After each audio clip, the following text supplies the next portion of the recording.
लग रहा था कि हाथरस के अंदर एक अन्याय हुआ है, उसके बाद न्याय होगा, लेकिन नहीं, अन्याय के बाद और अन्याय और अन्याय और अन्याय हो रहा है।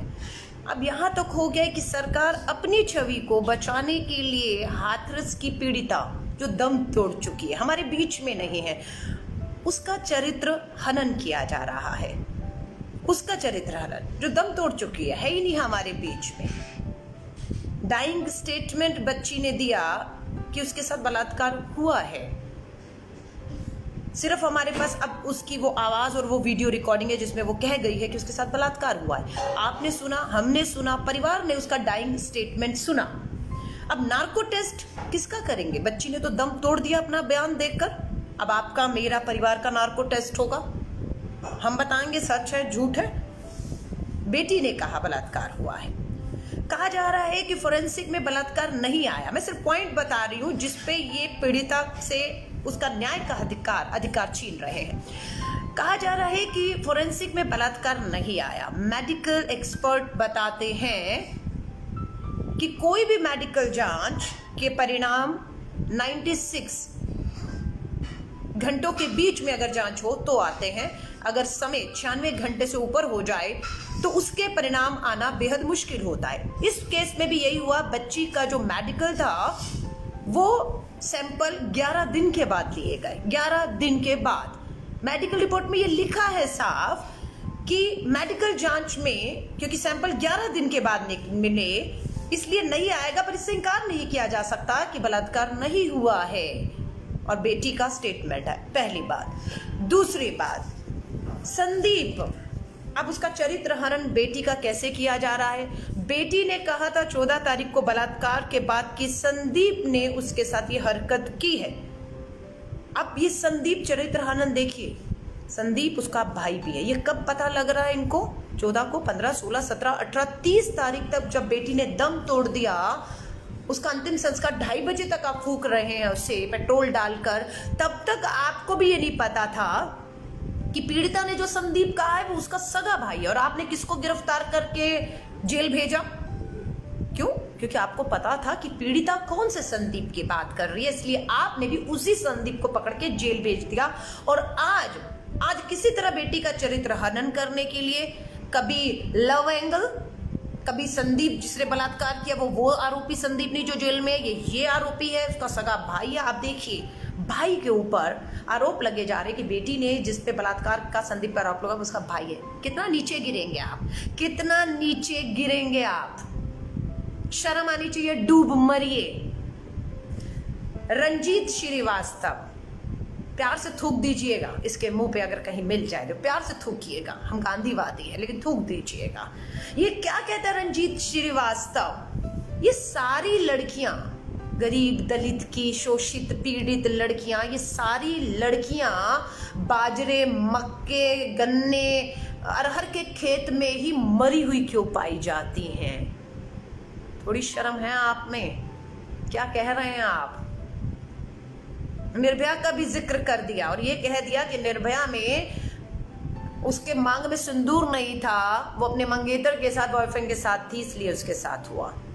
अरे डूब मरिए लानतों से। घर में औलाद बेटियां नहीं हैं आपकी, कैसे सोच भी कैसे सकते एक सगे भाई के बारे में?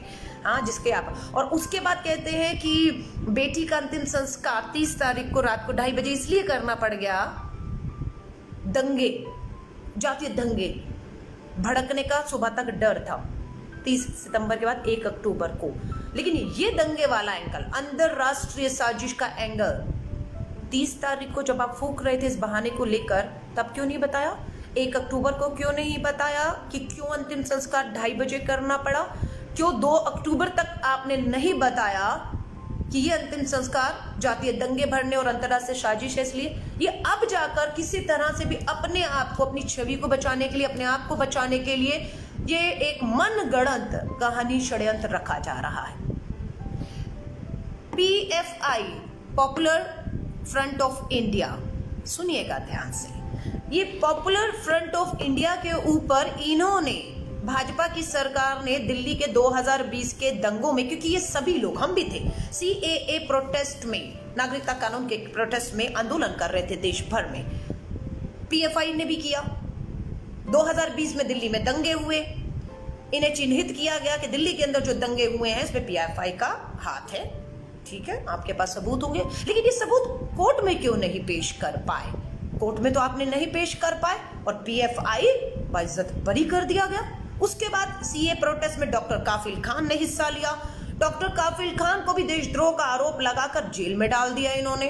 इलाहाबाद हाईकोर्ट ने फटकार लगाई और बाइज्जत डॉक्टर काफिल खान को बरी कर दिया गया।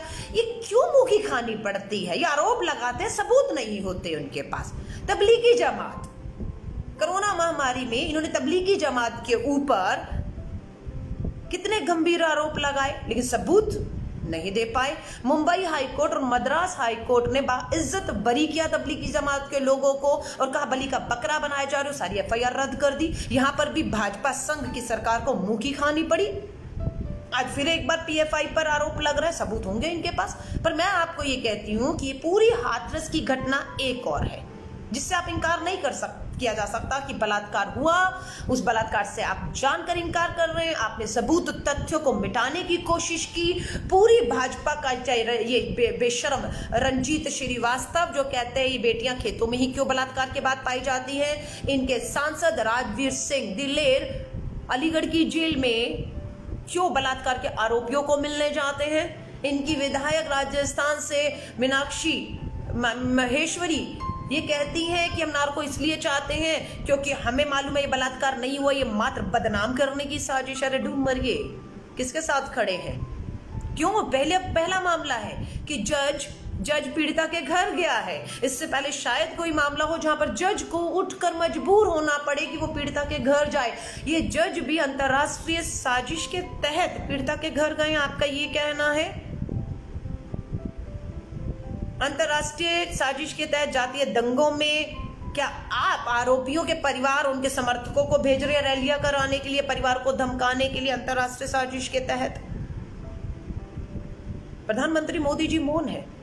किसी क्रिकेटर का कहते हैं अंगूठा भी टूटता है तो तुरंत ट्वीट करते हैं। किसी बॉलीवुड को कुछ होता है, वायु सुरक्षा दी एक बेटी को, मैं उसको बेटी ही कहूंगी, एक बेटी को वायु सुरक्षा में चलाया जा रहा है और दूसरी ही बेटी को जो दलित गरीब शोषित है उसे रात के अंधेरे में जलाया जाता है। एक को वायु सुरक्षा में चला रहे हैं और एक को रात के अंधेरे में जला रहे हैं।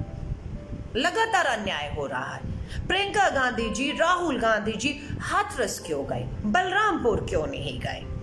क्योंकि सुनने में आ रहा है कि वहां के जो चारों आरोपी पकड़े गए हैं वो मुस्लिम समाज से, इसलिए वहां हम नहीं जा रहे हैं। पीएफआई को भी मेरठ से, पता नहीं मथुरा मेरठ से पकड़ा गया है क्योंकि वो हाथरस जा रहे थे। उन बेवकूफों को भी जिस तरह से हाथरस में एक समाज, आरोपियों से संबंधित जो समाज है, रैलियां कर रहा है, पीड़िता के परिवार को धमका रहा है, तो इसी तरह पीएफआई को भी बलरामपुर जाना चाहिए था क्योंकि इनसे संबंधित लोग तो आरोपी वहां है, वो वहां जाके उनके समर्थन में रैलियां नहीं कर रहे। आप समझ रहे हैं?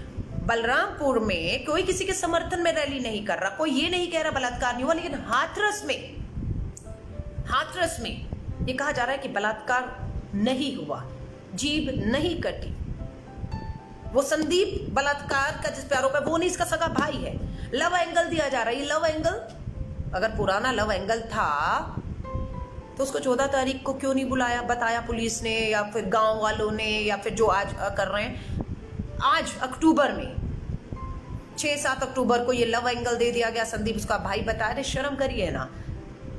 हमारी इसीलिए मांग है कि प्रधानमंत्री जी के कहने पर जो एसआईटी बिठाई गई, आज उस एसआईटी को रिपोर्ट देनी थी।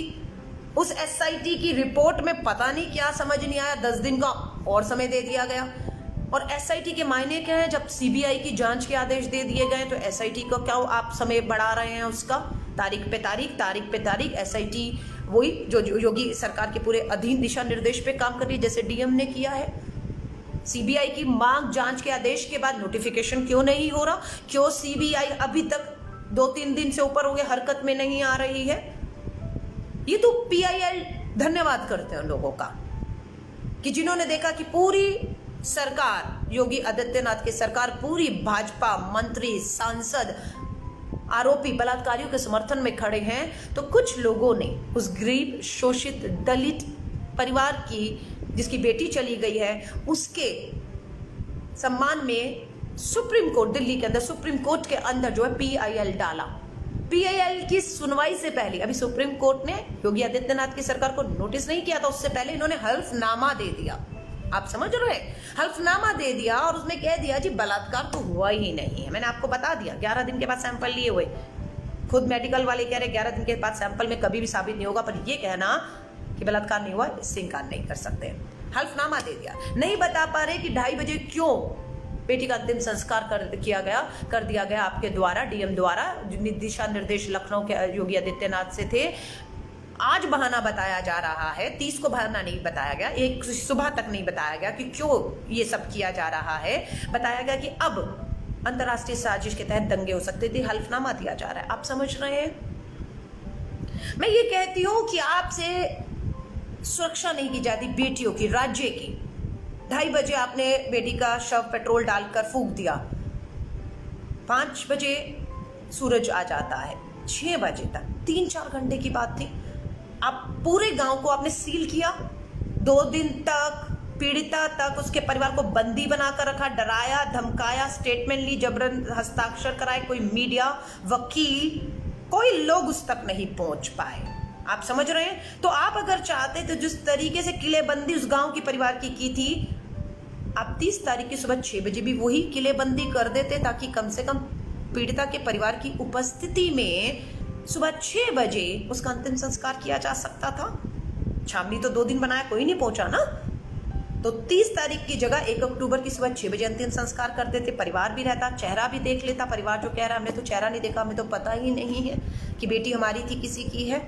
आज जो बलात्कार पे सवाल उठ रहे हैं, अगर सफदरजंग से जब बेटी ने दम तोड़ दिया, उसे हाथरस जल्दबाजी में लाकर पेट्रोल डाल के फूकने की बजाय साथ में ही all India medical institute AIIMS था, दोबारा एक बार अगर उसकी पोस्टमार्टम जांच हो जाती, उसकी मेडिकल हो जाती, तो आपके लिए भी बेहतर था। अगर आप कह रहे बलात्कार नहीं हुआ तो एम्स की शायद मेडिकल में भी आ जाता, लेकिन आपने वो नहीं कराया, क्योंकि आपको पता है बलात्कार तो हुआ है। अब जो आरोपी का समाज है उसके समर्थन में रैलियां कर रहा है, धमका रहा है, जो यहां आएगा वो जिंदा बचकर नहीं जाएगा, उसको मुंह तोड़ जवाब मिलेगा। आप तो सशक्त हैं। आरोपियों के साथ वहां का हाथरस का सांसद खड़ा है, सरकार खड़ी है, ADG बयान दे रहा है बलात्कार तो हो रहा है, आपके साथ तो सब खड़े हैं।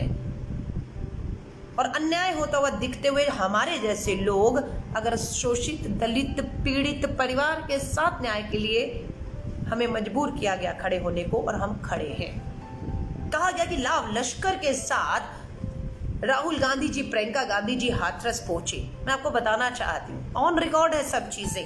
जब पहली बार कोशिश की तो DND फ्लाईओवर, दिल्ली के पास ही DND फ्लाईओवर 140 किलोमीटर दूर हाथरस से रोक दिया गया। हमें 144 धारा का हवाला दिया, कोरोना महामारी का हवाला दिया, और राहुल जी ने ऑन रिकॉर्ड कहा मुझे अकेले आप अपनी गाड़ी में हाथरस ले जाइए, एक बार पीड़िता के परिवार को मिलने दीजिए, उसे बंदी बनाया गया, उस पर दबाव है, वो गांव तक छोड़ने के लिए की बात कर रहा है, वो सुरक्षित नहीं है, लेकिन पुलिस को मंजूर नहीं था, अकेले जाने की बात थी। उसके 2 दिन के बाद फिर उसके बाद हम लोगों ने दोबारा जब प्रयास किया तो भी DND फ्लाईओवर पे रोक दिया गया। फेसबुक लाइव है मेरा।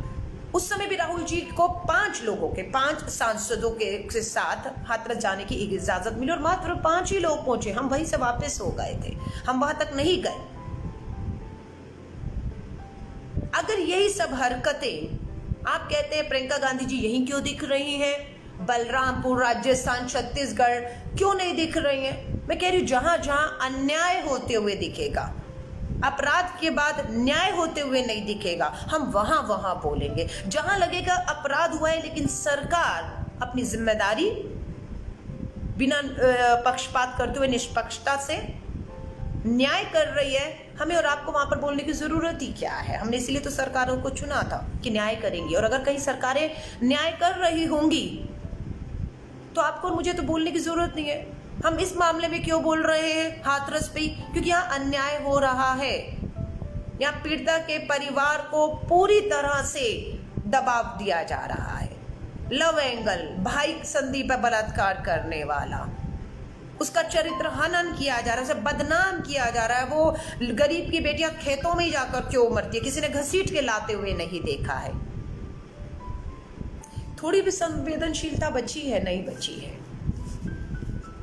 सुरेंद्र सिंह एमएलए कहता है चरित्र, बेटियों को संस्कार नहीं दिए माँ बाप ने संस्कार नहीं दिए, इसलिए बेटियों का बलात्कार हुआ है। हाथरस में 6 साल की बेटी, 6 साल, पता है कितनी होती है 6 साल की बेटी? नोचा गया, दम तोड़ दिया, मर गई 6 साल की बेटी। कौन से संस्कार माँ बाप देने भूल गए थे उस 6 साल की बेटी को?